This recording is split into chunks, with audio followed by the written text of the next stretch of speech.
Welcome back, dear students. So let's continue with crossing over. Now we're going to talk about the features of the crossing over. You can see that genes they cross over as small segments rather than singly. Usually, not a single gene alone will undergo crossing over, but small segments of genes, or what happens, genes which will containing various chromosomes and as small segments, they are referred to as be involved in the process of crossing over. And crossing over, it usually happens in the prophase of meiosis by breaks followed by an exchange of homologous segments of the non-sister chromatids of a pair of homologous chromosome. So during the prophase, in the Paquetin stage, okay, see this is the Paquetin stage of the what of the prophase one, and during this what happens? What the crossing over, the process of crossing over happens, and when the two chromosomes are being found to be aligned to each other, some process of breaking and rejoining as well as breaking as well as exchange of genetic material between the non-sister chromatids of the homologous chromosomes will happen during the prophase stage. And the frequency of crossing over between two genes depends upon the distance between the two genes concerned on the chromosome. So if two genes are being found to be farly or far away from each other, it indicates that the chances of crossing over is being found to be what? It depends upon this gene. So you can just see how it varies.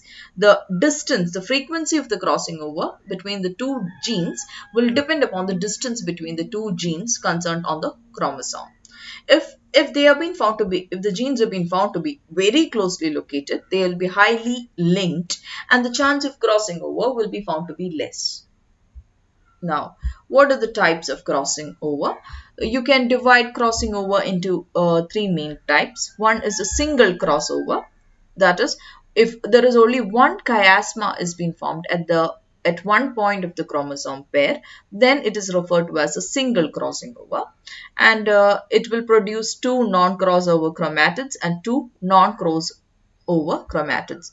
Now, here in the case of this example, you can have a look over here.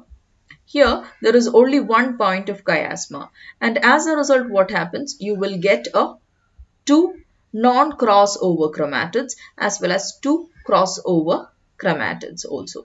So, when the crossing over is happening involving only one chiasma, that is referred to as a single crossing over, and the single crossing over will result in the formation of what?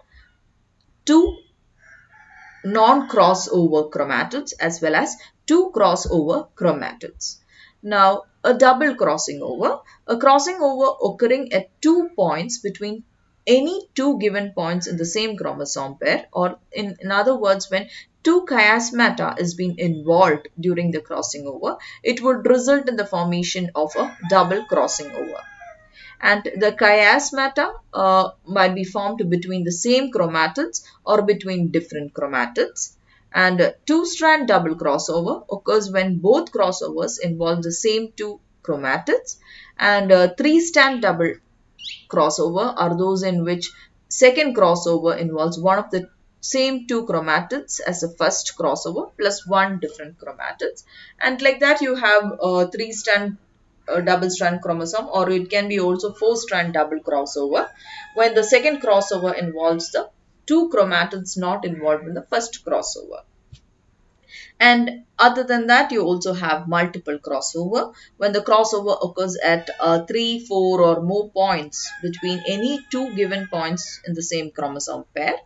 Now they can be triple, quadruple or multiple depending upon the number of chiasmata which is being involved. Now, what are the factors which affect crossing over? You can see that high temperature and exposure to radiation rays such as X-rays will increase the frequency of crossing over. And as the age advances, the frequency of crossing over is being found to be decreased. And some mutations can decrease the frequency, and crossing over is less frequent near the centromeres and as well as the tip of the chromosomes.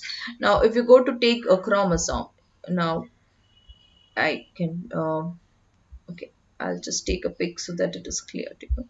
Now if you go to consider this particular chromosome, okay, just take this individual chromosome, the chance of crossing over is being found to be less here at the centromere of the chromosome as well as at the end of the chromosome. Those end of the chromosomes, they are referred to as the telomeres. The chances of crossing over is being found to be less at the telomeres as well as the centromere of a particular chromosome.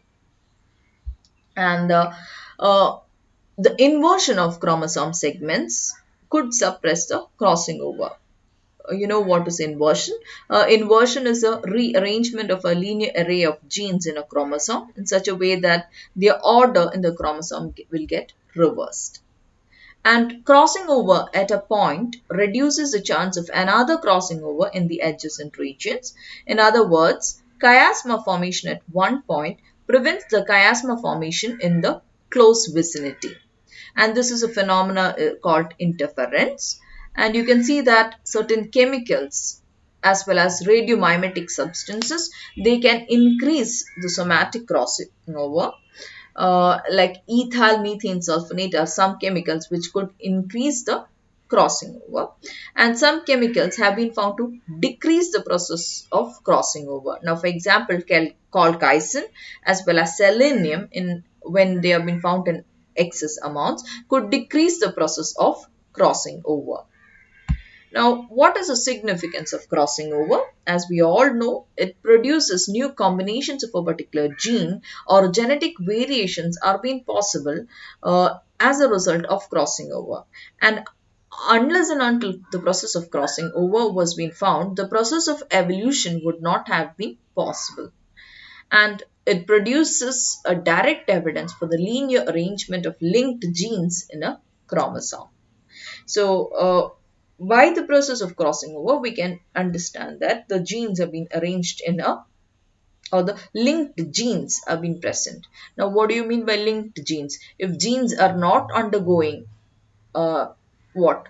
Shuffling, or if they are not undergoing any recombination, even on various generations or limited generations, you can say that they have been found to be highly linked to each other.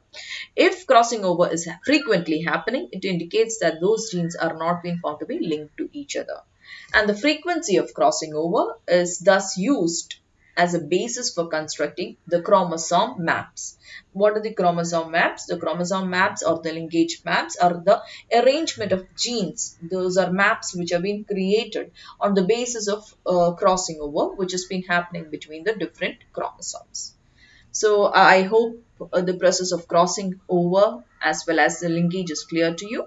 With this, we come to an end of the session. Thank you for now.